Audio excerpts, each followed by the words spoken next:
The alarm screamed through the mining colony like dying metal birds. Zixtara's 4 hands flew across her control panel, her large black eyes widening as she read the incoming data. Something was coming in fast. Too fast, and it was not stopping. The impact shook the entire asteroid.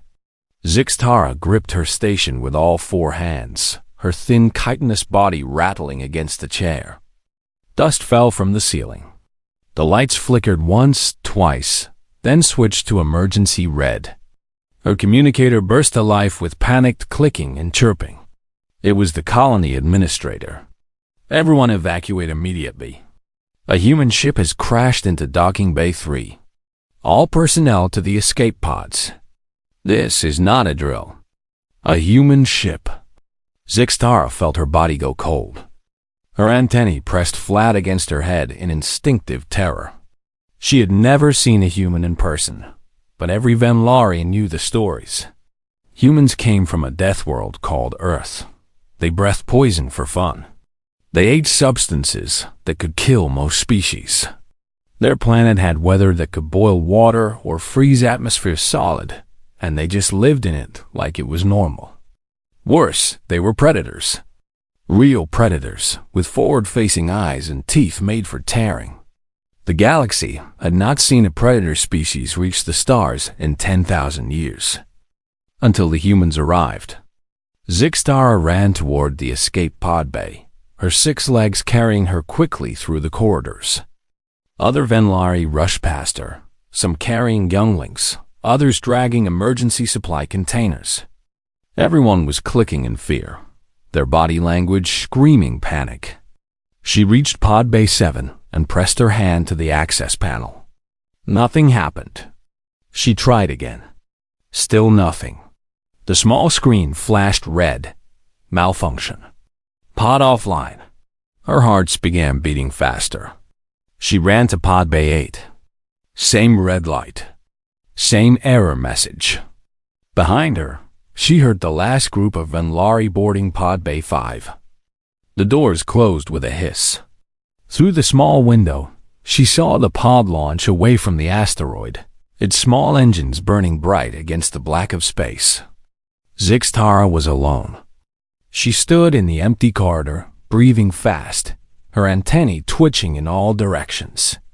The emergency lighting painted everything in shades of red and shadow. Somewhere in the colony, a human was alive. A human who had just crashed into their peaceful mining station. A human who might be injured, angry, dangerous. She needed to hide. Zixtara ran toward the maintenance sector. It was the oldest part of the colony, filled with narrow tunnels and equipment shafts. Places too small for most species. Places where perhaps a slender Venlari could disappear. She found a ventilation shaft and climbed inside, pulling the grate closed behind her.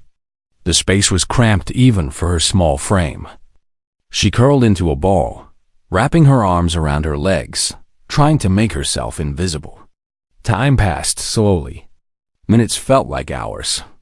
Zixtara could hear sounds echoing through the station. Heavy footsteps. Much heavier than any Venlari could make. The groan of metal being moved. A deep voice speaking in a language she did not understand. The human was searching the station. Zixtara began to pray silently, reciting the words her mother had taught her as a youngling. Eternal Chrysalis, keeper of all souls, embrace me in your silk if this is my time. Let my transformation be peaceful. The footsteps grew closer. Closer. They stopped right outside her hiding spot. She could hear breathing. Deep, slow breathing that moved air in volumes that seemed impossible.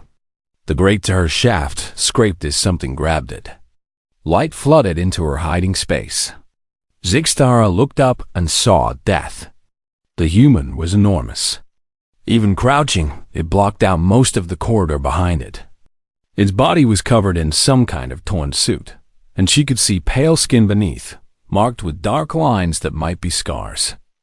Its face was flat compared to hers, with a small nose and a mouth that seemed too wide. And its eyes. Those forward-facing predator eyes locked onto her position immediately. She could not move, could not think. Her body locked up completely, every instinct screaming that a predator had found her and there was nowhere left to run. The human made a sound, a low, soft sound that rumbled in its chest. Then it did something Zixtara did not expect. It made itself smaller. The human lowered itself down, shifting from a crouch to sitting on the floor. It held its large hands out, palms up, in a gesture that looked almost submissive. When it spoke, the words were slow and badly pronounced, but they were in her language. Please. Not hurt you. You. Injured? Zixtara stared. The human was speaking Vinlari. Badly, with an accent so thick she could barely understand it, but it was her language. And it was asking if she was hurt. She tried to respond, but her voice came out as a small clicking sound. She tried again. You speak. My words? The human nodded. Its mouth curved upward at the corners, showing white teeth. Zixtara flinched at the sight, but the human quickly closed its mouth, seeming to realize its mistake. Small speak, yes, learn. On station before. My name Marcus Webb. Cargo ship. Pirates attack me. Ship broken. Sorry for crash. Pirates. That made sense. The sector had been having problems with Kravix raiders for months. But knowing the human had not crashed intentionally did little to calm her fear. It was still a human. Still a creature that could probably break her body with one hand. But it had not grabbed her. Had not attacked. Had made itself smaller and vulnerable. Marcus reached slowly into a pocket on his suit. Zixtara tensed, ready for a weapon. Instead, he pulled out a small device with a screen. He pressed buttons on it and then turned it toward her. The screen showed a diagram of a Vinlari body, with one section highlighted in red. Scanner say you heard here. Broke. Bone shell? Thorax? He touched his own chest to demonstrate. Zixtara realized he was right. In her panic to reach the escape pods, she had slammed into a bulkhead. Her middle body segment ached with each breath. She had been ignoring it in her terror, but now that he mentioned it, the pain became sharp and real. Yes, she whispered. It hurts. Marcus nodded slowly. I help. Have medicine. Have tools, please? I help you. You help me fix communication? Call for rescue? It was a practical offer. The colony's long-range communicator had been in Docking Bay 3, where Marcus's ship had crashed. It was certainly destroyed. Without it, help would not arrive for weeks when the colony missed its regular check-in. Zixtara looked at the human. Really looked at him. Yes, he was large and scarred and terrifying, but his eyes were not cold. They looked tired, worried, almost gentle. She had a choice. Stay hidden in this shaft until she died of her injury or from lack of food. Or trust the monster. You promise not hurt me? Marcus placed one large hand over his chest. Promise. On my honor, I help. I am good human. Despite everything, despite all the fear coursing through her body, Zixtara found herself believing him. Perhaps it was desperation. Perhaps it was the pain making her think unclearly. Or perhaps it was something in the way he sat there, patient and careful, waiting for her to make the choice. She slowly emerged from the shaft, her legs shaking. Marcus stood up carefully, moving slowly so he would not startle her. Standing at his full height, he towered over her like a building. Zixtara had to tilt her head all the way back to see his face. Come, Marcus said, gesturing toward the docking bay. My ship have medical supply. I fix your hurt. Then we fix station. Yes? Yes, Zixtara heard herself say. She followed the human through the corridors of her own colony, expecting at any moment to regret this decision. expecting at any moment that he would turn on her, that the predator would finally show its true nature. But Marcus just walked slowly, checking over his shoulder to make sure she could keep up with his long strides. When they passed through a section with low gravity, he offered his hand to help her jump across a gap. His hand was warm and rough, but gentle. Perhaps, Zixtara thought as they walked through the red emergency lights, perhaps the stories had been wrong. Or perhaps she was about to discover that the truth was even worse than the stories. Either way, she would know soon enough. Marcus's ship looked like a dying creature. Half of it was buried in the collapsed wall of Docking Bay 3. Cables hung from its torn hull like exposed veins. Fuel or some other liquid dripped slowly onto the floor, forming dark pools. The human had crashed hard. Zixtara followed Marcus up the loading ramp. Inside, the ship was cramped and messy in a way that made her organized Venlari mind uncomfortable. Storage crates were strapped to every wall. Tools hung from magnetic strips. A hammock stretched across what should have been a cargo space. This was not a proper ship. This was barely controlled chaos. But it was surprisingly clean chaos. No dirt, no rot. Just the organized mess of someone who lived in a small space and used every bit of it. Marcus led her to a medical station built into one wall. He pulled out a case and opened it, revealing supplies Zixtara did not recognize. He worked the scanner again, running it slowly over her injured thorax.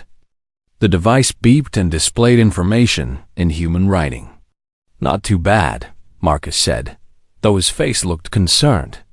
"Crack, not full break. I make brace?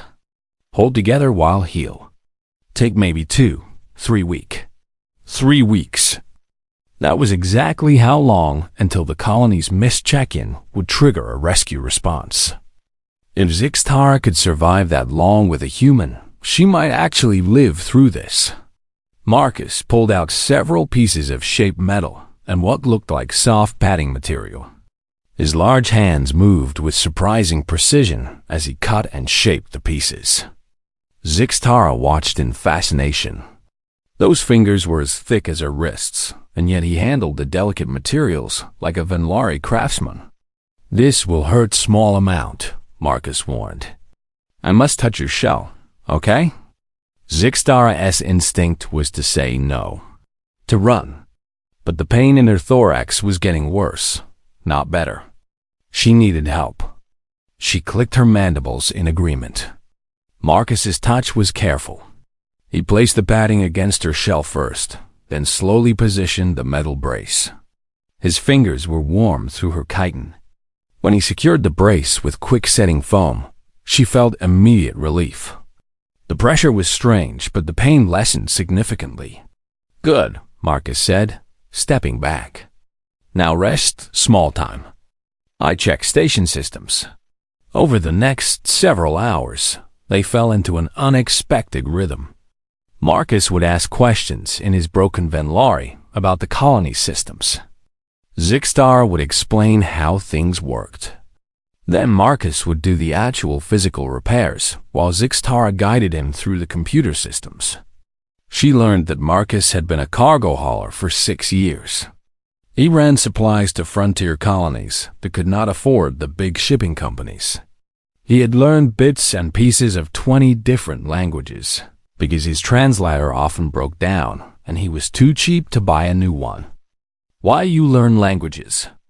Zixtara asked while they worked on restoring power to the living quarters. "Why not just fix translator?" Marcus laughed. It was a strange sound, loud and rough, but not mean. "Translator not show respect. I go to person's home, I speak person's words. Show I care enough to try." Zixtara thought about that. In all the trade deals her colony had conducted with other species, everyone just used translators. No one had ever tried to speak Venlari. The idea that this human predator cared about showing respect was strange and confusing. On the second day, Marcus shared his food with her, or tried to. He heated something in a container that smelled bitter and sharp. When he drank it, he made a satisfied sound. Coffee is good. What is it? Zixtara asked. Drink from earth, made from bean. Give energy. He offered her the cup. Zixtara sniffed it, and her antennae recoiled so hard they nearly tied in knots. Her scanner chip, the one all Venlari had implanted, immediately flashed a warning in her vision. Poison detected. Caffeine level dangerous. Do not consume. Marcus saw her reaction and quickly pulled the cup back. Sorry. Forget. Many earth food bad for other species. He looked embarrassed. Zixtara stared at the cup. You drink poison. On purpose. Is only poison for some species. For human, is delicious. He took another sip as if to prove his point. She watched him drink the toxic liquid with obvious pleasure. This was the thing about humans that terrified the galaxy. They did not just survive their death world. They enjoyed it. They drank poison and called it delicious.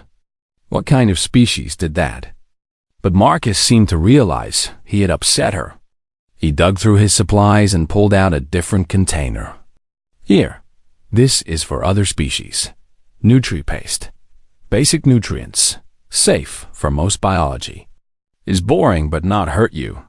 He squeezed some of the paste onto a clean plate. It was pale yellow and looked exactly like what Zixtara ate at home. Standard, safe, nutritionally complete paste. She took a small amount on her feeding mandible. The taste was different from Venlari paste. Sweeter. There was a flavor in it she could not identify, something that made her mandibles tingle in a pleasant way. She took another taste. Then another. You like? Marcus asked, sounding pleased. What is this flavor? The sweet part? Fruit. From earth fruit called mango. They add small amount to make paste taste better. Zixtara had never tasted anything like it. Venlari food was efficient and nutritious, but it was not designed to taste good. It was designed to be practical. This paste, though, had been made with the idea that food should be enjoyed. It is strange, she said quietly. But good strange. Marcus smiled, keeping his mouth closed this time. Good. You eat more. Need energy for healing. That night, Zixtara rested in the colony's living quarters while Marcus slept in his ship. She had offered to share the space, but he had refused, saying his sleeping needs were different and he did not want to disturb her. As she lay in her sleeping alcove, Zixtara realized something surprising. She was not afraid anymore. Not the constant terror she had felt that first day. Marcus had done nothing to harm her. He had only helped. Fed her. Fixed her injury. Worked patiently with her to repair the station. Maybe humans were not the monsters everyone said they were. On the third day, Marcus introduced her to music. They were working in the communication room, trying to repair what they could of the damaged array. It was slow, frustrating work. Many of the components were completely destroyed. They would need replacement parts that would not arrive until the rescue ships came. Marcus pulled out a small device from his pocket. We work long time. Need rest for brain. I show you something. He pressed a button and sound filled the room. Not words. Not anything Zixtara recognized as communication. Just sound. Instruments making noises that should not fit together, but somehow did. And underneath it all, a rhythm that made something in her chest resonate. What is this? She asked, her antennae vibrating in response to the sounds. Music, this type called jazz.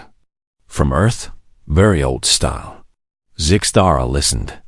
The sounds were chaotic, random. There was no clear pattern she could identify. It should have bothered her. Venlari liked order, precision, clear structure. But this music did not follow those rules. It wandered and explored and surprised her with every moment. And she loved it. Her body began to sway slightly, moving in time with the rhythm even though she did not understand why. Her antennae, which had been pressed back in concentration, now stood up and waved in small patterns that matched the music's flow. Marcus watched her with interest. "You like jazz?" "Not everyone likes jazz. It's complicated music." "It is." "Wrong," Zixtara said, still swaying. "It breaks all proper rules. But it feels right." "How can that be?" "Best things in life often like that. Break rules but feel right." They worked the rest of the day with music playing. Marcus showed her different types. Some she did not like. Some she found interesting. But the jazz, that chaotic, rule-breaking jazz, that spoke to something deep inside her that she had not known existed. That evening, Zixtara decided to share something with Marcus. She led him to a section of the colony where minerals grew in crystal formations through the walls. Mayan colonies often had these beautiful but useless mineral deposits that had no value, but were nice to look at. "I show you Venlari music now," she said. She positioned herself near the largest crystal cluster. Then she began to sing, not with a voice box, but with her mandibles, creating a series of clicks and vibrations at precise frequencies. The crystals began to resonate, each one at a slightly different tone. Together, they created a harmony that filled the chamber. The sound was pure and clean, mathematical in its perfection. Each note exactly where it should be, each tone clear and precise. It was the opposite of jazz. It was order made into sound. When she finished, Marcus was silent for a long moment. His eyes were wide. "That was beautiful," he said quietly. "How you do that?" "All Venlari can crystal sing. We tune our mandibles to the right frequency. The crystals respond. It is our art." "You are amazing," Marcus said. "Your people are amazing." No one had ever called Zixtara amazing before. Adequate, yes. Efficient, certainly. But amazing? That was not a word used for Venlari. They were small and weak and cautious. They were not amazing. But Marcus looked at her like she had just shown him magic. "Your jazz is amazing too," Zixtara said. "Different from Crystal Song. But good different." Marcus grinned, this time not bothering to hide his teeth. Zixtara found she did not flinch. The teeth were just teeth.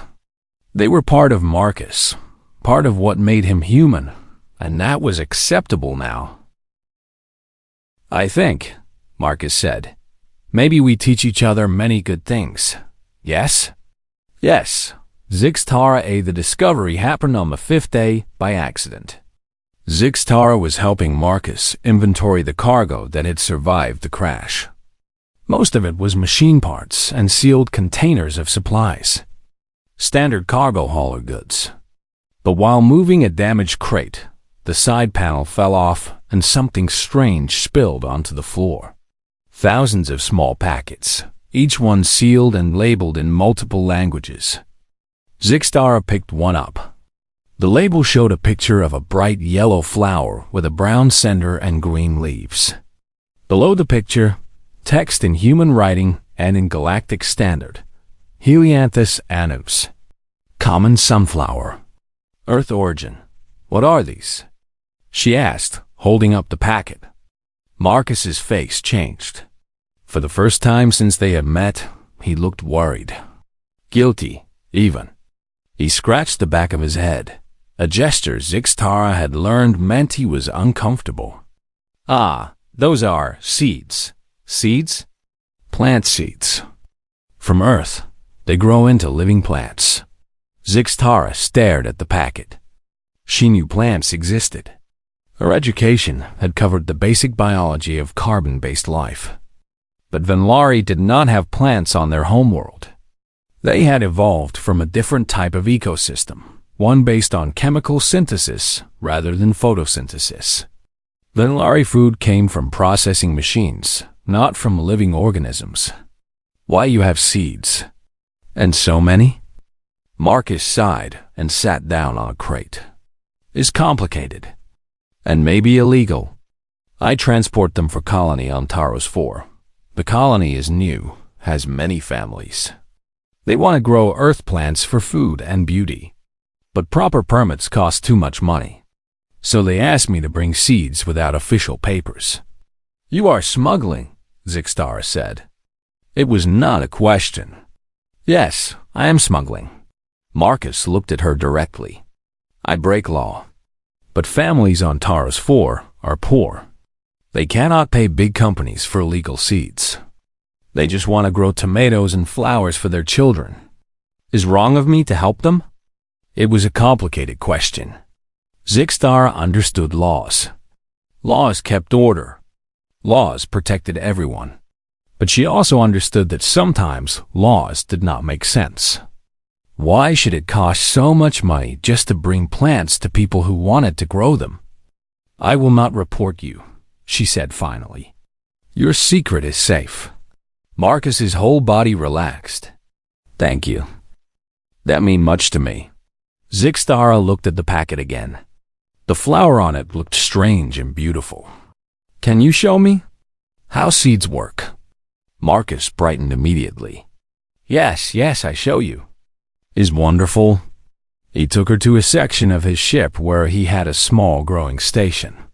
It was just a metal box with lights and water systems, but Marcus treated it like something precious. He pulled out a different seed packet, this one labeled Cherry Tomato. We start with something easy. Tomato grow fast. He showed her a small pot filled with dark, soft material. This is soil. In nature, plants grow in soil on ground. But in space, we use special growing soil. He made a small hole in the soil with his finger, dropped in 3 tiny seeds, then covered them gently. He added water from a squeeze bottle, just enough to dampen the soil. Now we wait. In few days, maybe see baby plant. That is all? Zixtara asked. Just put seed in soil and add water? And light. And warmth. And time. But yes is simple. Life wants to grow. We just give it chance. Over the next several days, Zixtara found herself checking the growing station constantly. At first, there was nothing. Just dark soil. But on the 3rd day, she saw something that made her antennae quiver with excitement. A tiny green shoot had pushed up through the soil. It was so small, so fragile, like it could break with one touch. But it was alive. It was growing. Marcus! She called. Marcus, come look! The human came running, probably thinking something was wrong. When he saw what she was pointing at, his face broke into a huge smile. First sprout is good sign. Means seeds are healthy. Zixtara could not stop staring at it. This tiny green thing had been inside that hard seed, and now it was reaching toward the light, growing bigger every hour. It was like watching a miracle happen in slow motion. Can we grow the sunflower too? She asked. The yellow one? Of course. I show you. They planted sunflower seeds together. Marcus's large hands guided her smaller ones, showing her how deep to plant, how much water to add. It felt intimate, this act of creating life together, even if it was just plant life. The sunflower seeds sprouted even faster than the tomatoes. Within days, there were 6 small green shoots reaching upward. Zixtara found herself talking to them, encouraging them to grow strong. She knew they could not understand her, but it felt right to speak to them. Marcus found this amusing. You are a natural gardener. Plants respond to care and attention. They are so fragile, Zixtara said. How do they survive on Earth? Your planet has terrible weather and disasters. Plants are tough. Tougher than look, can survive much damage and grow back. Is why plants everywhere on Earth, in deserts, in frozen lands, in oceans. Life finds way. Zixtara thought about that. Life finds way. Even small, fragile things could be strong in their own manner. One evening, while they watered the plants together, Marcus told her about Earth Gardens. He described places where humans grew plants just for beauty, not for food. Parks filled with flowers of every color. Trees that grew taller than buildings. Grass that covered the ground like soft green carpet. Sounds like paradise, Zixtara said. Sometimes yes. Sometimes no. Earth can be beautiful and terrible, often at the same time. But gardens are places we make beautiful on purpose. Is human way of saying thank you to the planet. We take much from Earth, so we give back beauty. Venlari do not have gardens. We do not have plants at all. Marcus looked sad at that. Then you must visit Earth someday. I show you real gardens. Places that make soul feel peace. The idea of visiting Earth, the famous death world, should have terrified Zixtara. But thinking about it now, with Marcus beside her and tiny plants growing in their pots, it sounded wonderful instead. The sunflowers grew quickly. Within 2 weeks, they were as tall as Zixtara's hand. Their leaves were broad and green, reaching out toward the grow lights like hands reaching for hope. And at the top of the tallest one, a bud was forming. Soon will bloom, Marcus said proudly. You will see flower. Real sunflower. How long until bloom? Maybe 3-4 days. 3 or 4 days. That would be right around the time rescue ships would arrive. Zixtara felt a strange sadness at that thought. Rescue meant safety, meant return to normal life. But it also meant saying goodbye to Marcus. Saying goodbye to this strange, peaceful time they had shared. On the 18th day, disaster struck. Zixtara was in the communication room, trying one more time to boost the emergency beacon signal. If they could just increase its range a little, rescue might come sooner. She was focused on her work when the station's warning system activated. Not the standard alarms. The combat alarms. 3 ships were approaching the asteroid. They were not Venlari ships. They were not human ships. The computer identified them as Kravik's raiders. Zixtara's blood went cold. Kraviks were pirates, thieves, killers. They attacked small colonies and trading ships, stealing everything of value and often killing anyone who resisted. If they had tracked Marcus here, looking for whatever cargo he had been carrying, they would not care about one small Venlari. She ran to find Marcus. He was in the docking bay, working on his ship's engines.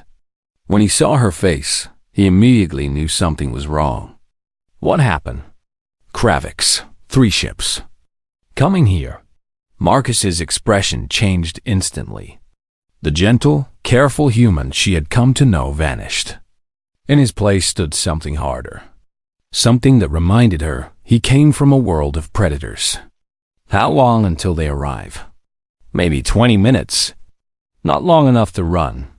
Not long enough to hide. Marcus thought quickly, his jaw tight. They probably tracked my ship signature. Come looking for me. For cargo. What do we do? Marcus looked at her. Really looked at her. And Zixtara saw him making a decision. I surrender to them. Give myself up. They take me and leave you alone. You are innocent. You just got caught in wrong place. No! The word came out before Zixtara could think. You cannot give yourself to them. They will kill you. Maybe, but they definitely kill you if I stay. This way, you have chance. Zixtara felt something burning in her chest. Anger. Real anger. Hot and bright and overwhelming. For her whole life, she had been told Venlari were weak. Were prey species. Were meant to run and hide, and hope predators did not notice them. But she had spent weeks with a predator, and he had shown her nothing but gentleness and kindness. He had helped her, taught her, shared his food and his music and his plants with her. And now he wanted to sacrifice himself for her. No, that was not acceptable. "We fight," she said. Marcus blinked. "What?" "We fight them. Together. You taught me plants are tougher than they look. Maybe I am tougher than I look too. Zixtara, you are not fighter. Is not shame. Most species not fighters." She stepped closer to him, her antennae standing straight up in determination. "You are right. I am not fighter, but I am engineer. And this is my colony. I know every system, every tunnel, every piece of equipment. If we are smart, maybe we can make them wish they never came here." Marcus stared at her for a long moment. Then, slowly, that predator smile spread across his face. But this time, Zixtara was not afraid of it. This time, they had 15 minutes.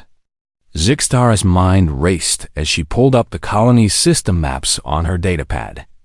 Marcus stood beside her, loading weapons from his ship's emergency locker. 2 plasma pistols, 1 magnetic rifle, and something that looked like it had been homemade from spare parts.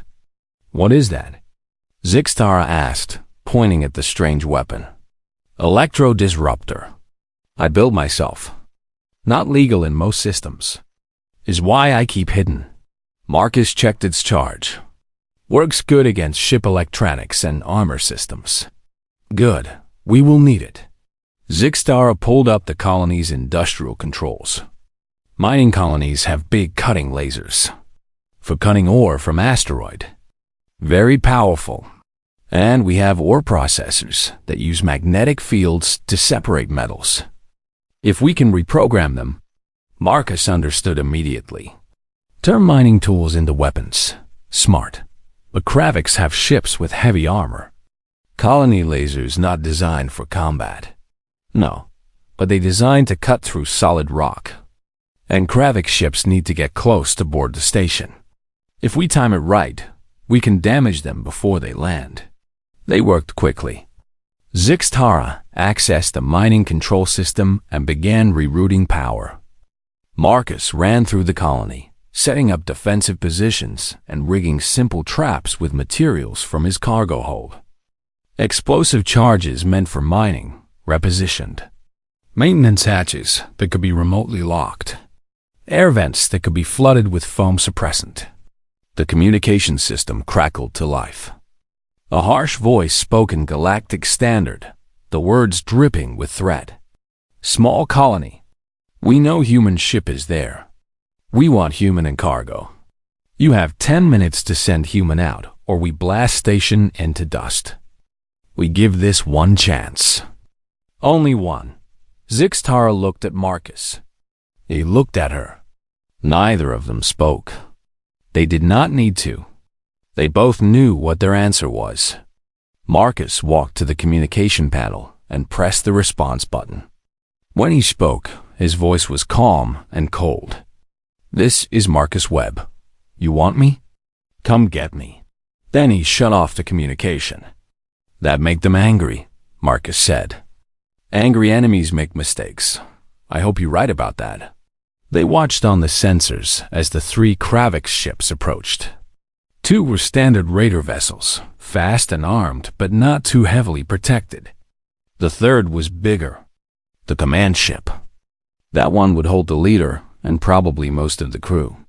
The ships came in fast, probably expecting an easy target. As they approached docking range, Zixtara activated the mining lasers. The colony had 6 large industrial cutting lasers positioned around its surface for mining operations. Now all 6 swiveled and targeted the incoming ships. Zixtara locked onto the closest raider and fired. The laser was never meant to track moving targets. It was slow and clumsy, but it was also incredibly powerful. The beam caught the raider's port side and burned through its armor like hot metal through ice. The ship spun wildly, atmosphere venting from the wound in its hull. "Got one." Zixtara clicked in excitement. The other ships scattered, suddenly aware this would not be as easy as they thought. The 2nd raider returned fire, its weapon striking the colony's surface. Explosions rocked the station. Alarms blared. But the colony was built into solid asteroid rock. It could take much more damage than a ship could. Marcus was at the weapons station, using the colony's defensive turrets. These were small, meant only for destroying debris, but Marcus fired them with precision, targeting the Raiders' sensor arrays and communication dishes. Each shot made the Kravik ships a little more blind, a little more confused. The command ship held back, letting its raiders test the defenses. Smart leader. Careful leader. That would make this harder. They try to land now, Marcus said, watching the sensors. See, one raider coming to docking bay 2. Others circle around the bay 5. Let them land. We prepared surprises inside. The first raider clamped on the docking bay 2. Through the internal cameras, Zixtara watched as 6 Kravix warriors stormed into the bay. They were big, maybe not as tall as Marcus, but broader, wearing heavy armor and carrying serious weapons. They made it 3 steps inside before Zixtara triggered the trap. The mining explosives Marcus had positioned detonated simultaneously. The blast was not enough to breach the hull, but in the enclosed docking bay, the force had nowhere to go except through the Kravix warriors. The shockwave threw them across the room. Debris rained down. Emergency bulkheads slammed shut, sealing the bay. Bay 2 secured, Zixtara reported, her voice shaking slightly. She had never hurt anyone before. The thought made her sick. But the thought of these pirates hurting Marcus made her sicker. The second raider landed at Bay 5. This time, 8 Kravix emerged. They were more cautious, scanning for traps. They found the first one and disarmed it. Found the second. Got overconfident. The third trap was not explosives. It was the fire suppression system. When they walked under it, Zixtara activated every foam dispenser in the corridor simultaneously. Thick, sticky foam designed to smother fires filled the hallway in seconds, covering the Kravix completely. They could not see, could not breathe properly, could not move quickly through the hardening foam. Marcus ran to that corridor with his weapons.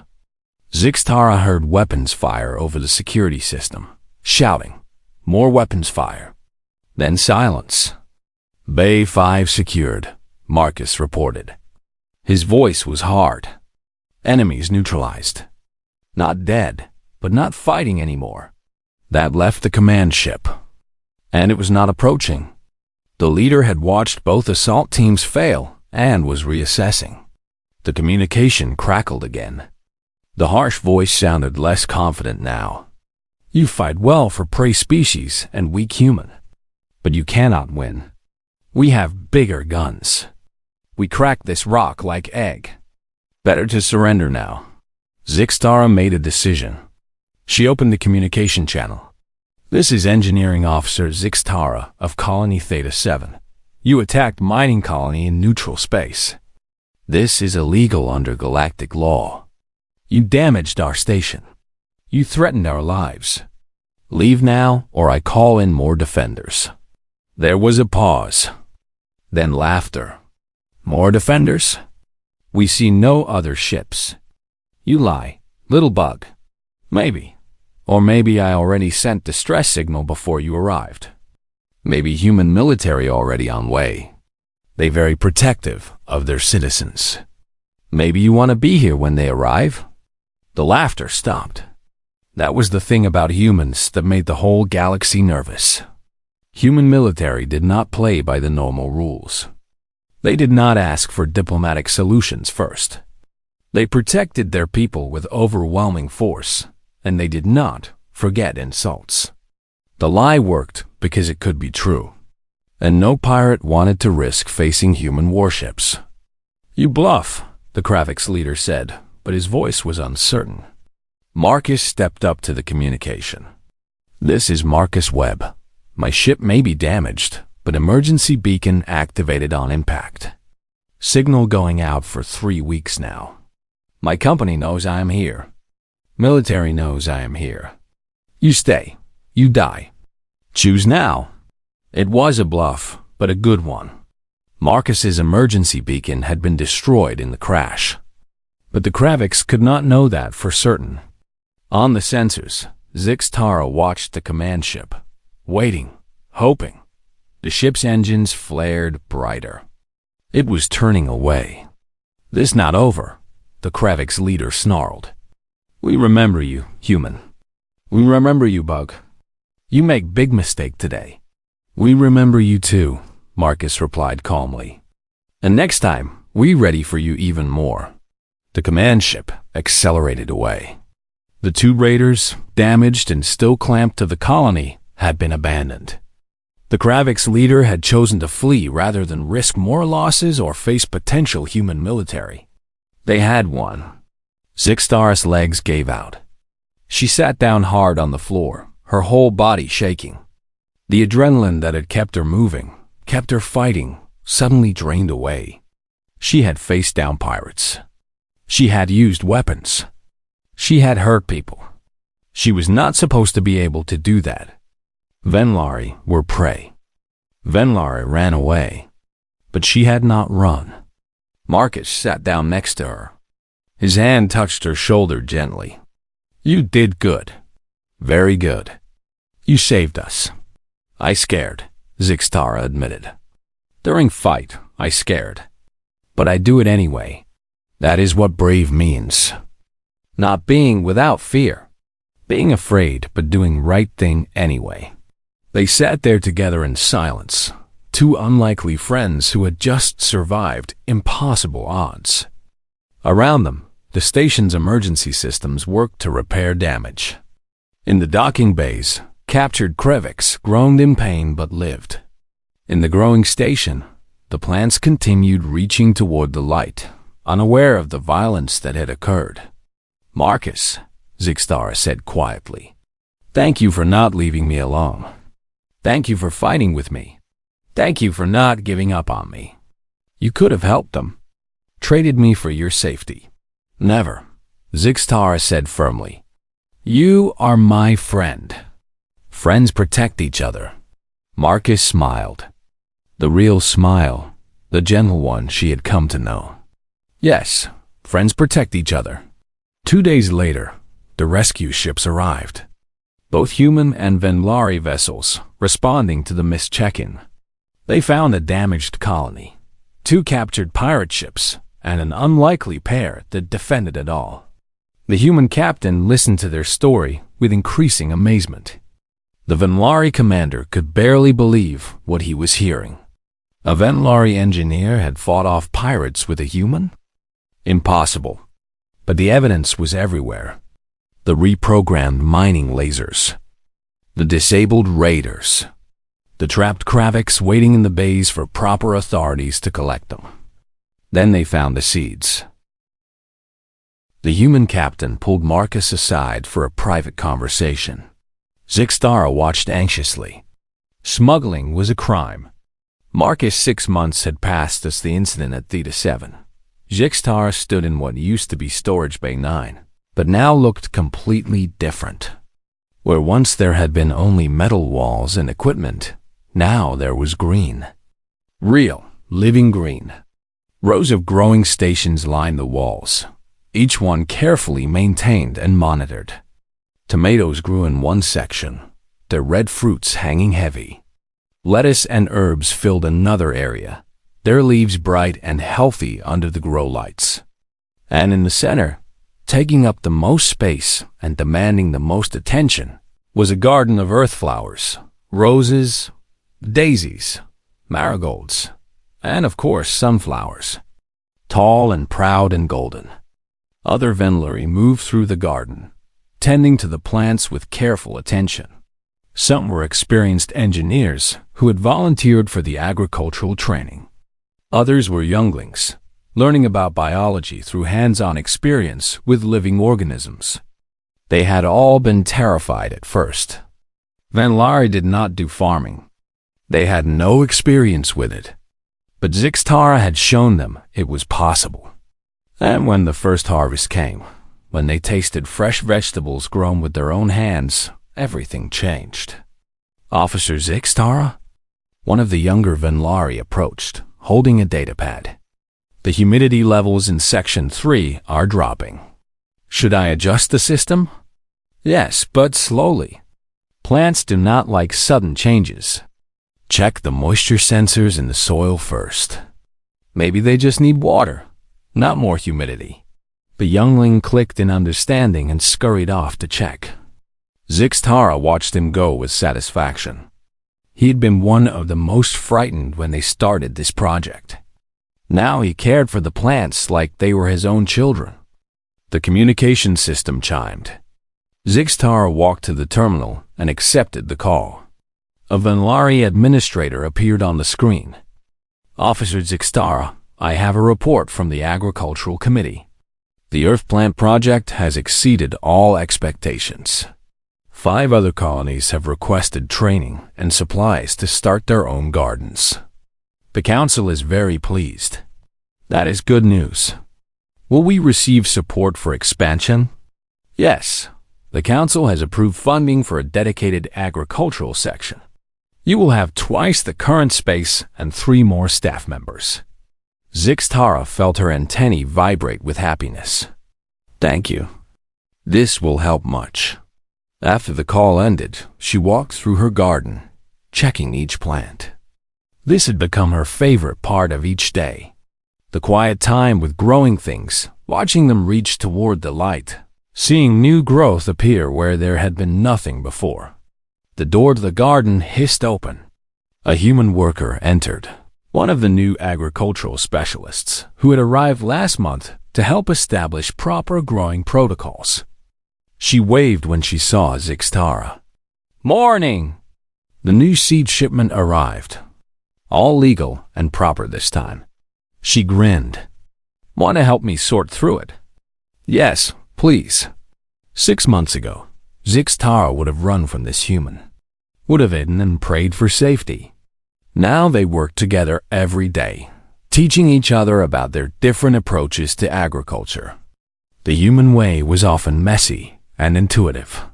The Venlari way was precise and systematic. Together, they found a middle path that worked better than either alone.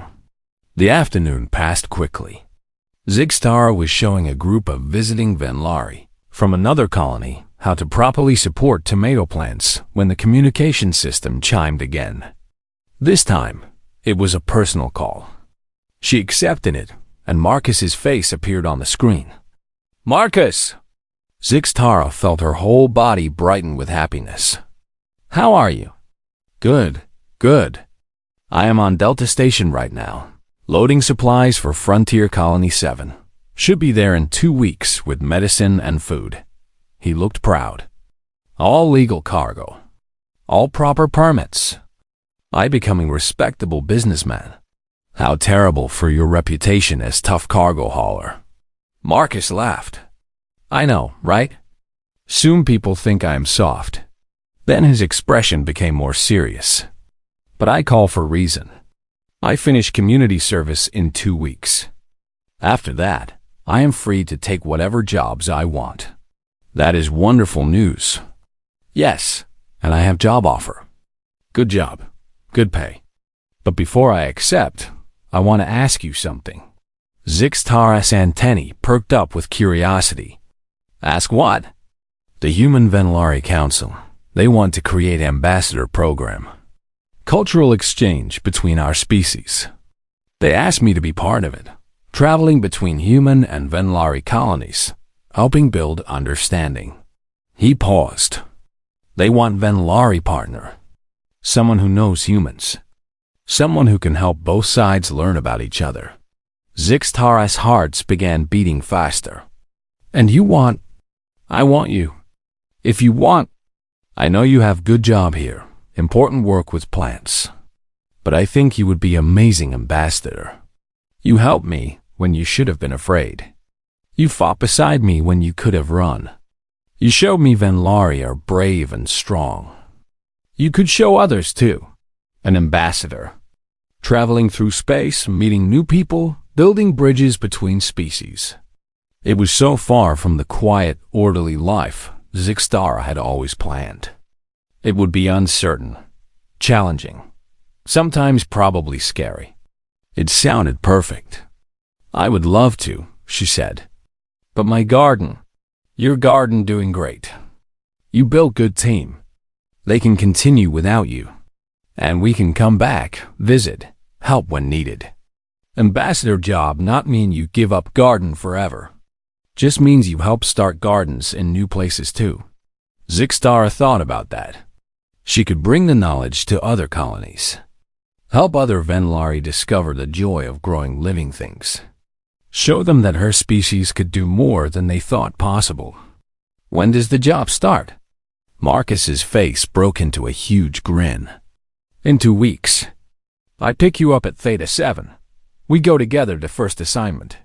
"Where's first assignment?" "Earth." Zixtara felt a moment of fear. Earth, the famous death world.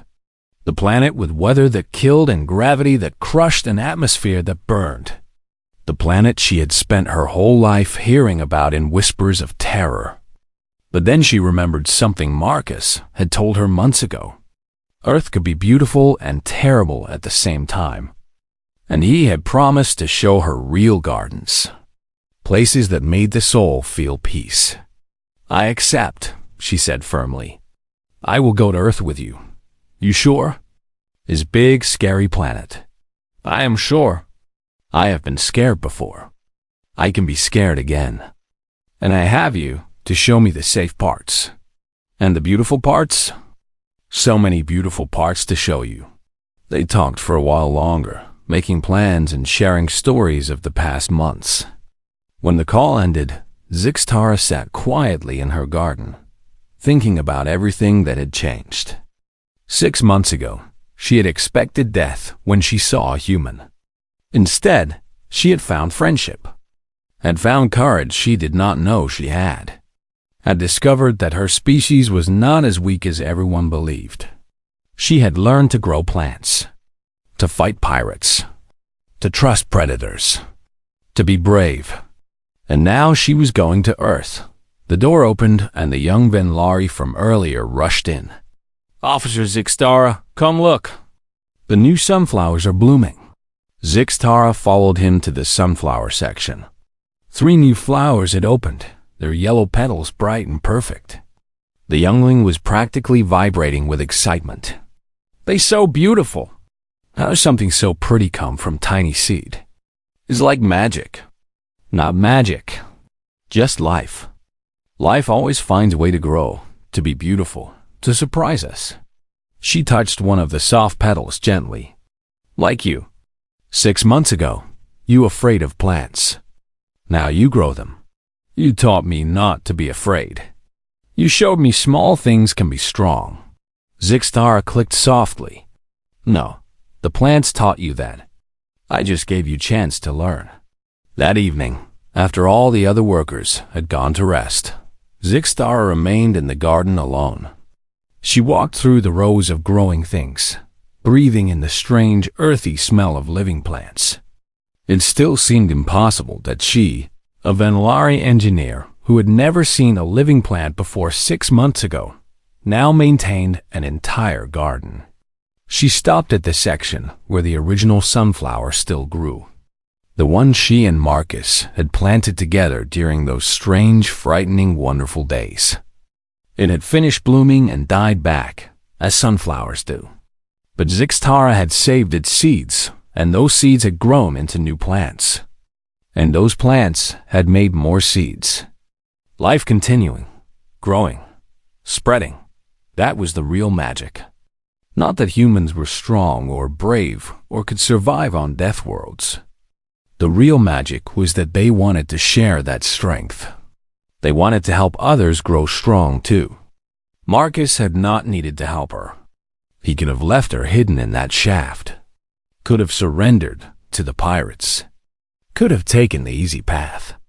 Instead, he had chosen to stay, to fight, to share his food and his music and his plants, to show a frightened Venlari that the universe was bigger and more wonderful than fear allowed. Zixtara pulled out a small container from her tool belt. Inside were sunflower seeds, carefully saved and labeled. She had been carrying them everywhere lately, like a reminder of everything that had changed. In 2 weeks, she would go to Earth, would see the gardens Marcus had promised, would walk on the surface of a planet that terrified the galaxy, would stand under a sky that moved and changed and rained water from above. And she would bring these seeds with her, would plant them in Earth soil in the same place humans had first grown them, would complete the circle. A human had brought seeds to her,